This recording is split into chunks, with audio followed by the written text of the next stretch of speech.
जय श्री राम। नमो नारायण। हर हर महादेव। તારીખ 24 એપ્રિલ 2025 ગુરુવાર, વરુથીની એકાદશી. ભગવાન વિષ્ણુને પ્રિય આ દિવસે અનેક શુભ યોગ રચાઈ રહ્યા છે. વરુથીની એકાદશી આ વખતે ગુરુવાર તારીખ 24 એપ્રિલ 2025ના રોજ આવી રહી છે, જે ભગવાન વિષ્ણુની પૂજા માટેનો ખાસ દિવસ છે.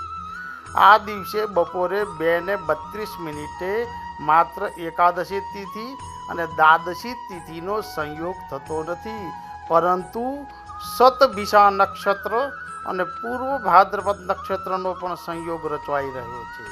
આ સમયે બ્રહ્માયોગ, ઇન્દ્રયોગ અસરકારક રહેશે, જે ખૂબ જ શુભ યોગ માનવામાં આવે છે. શતભિષા અને પૂર્વ ભાદ્રપદ નક્ષત્રનો પણ સંયોગ રચાઈ રહ્યો છે. આ રાશિના જાતકો પર આ એકાદશીએ ખૂબ જ સારા સમાચાર મળવાના સંભાવના રહેલી છે. આ દિવસે 3 કરણ એટલે કે બાલવ, કૌલવ અને તૌતિલ યોગ પણ ખૂબ જ શુભ કરણ છે. આ દિવસે આ બધા સંયોગો સાથે ભગવાન વિષ્ણુના આશીર્વાદ તમામ રાશિના લોકો પર વરસશે. આ રાશિના જાતકો પર વરુથીની એકાદશીએ ખૂબ સારા સમાચાર મળવાની સંભાવના રહેલી છે. વૃષભ રાશિ. વૃષભ રાશિના લોકો માટે આ એકાદશી ધન અને કારકિર્દીની દ્રષ્ટિએ ખૂબ જ શુભ માનવામાં આવે છે. જો તમે પહેલાં કોઈ રોકાણમાં પૈસા રોક્યા હોય તો હવે તેનું સકારાત્મક પરિણામ આવશે.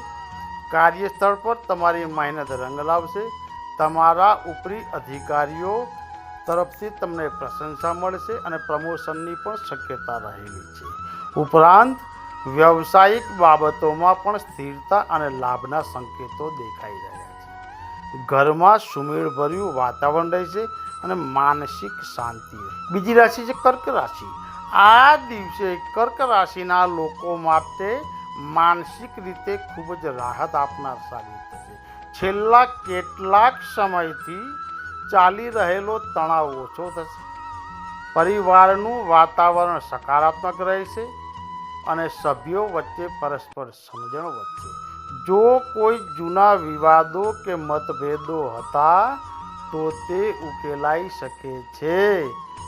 જે લોકો લગ્ન કે સંબંધોને લઈને ચિંતિત હતા તેમને રાહત મળશે. આ સમય દરમિયાન ભાવનાત્મક રીતે સ્થિર રહેવાનો અને પરિવાર સાથે બંધન વધારવાનો રહેશે.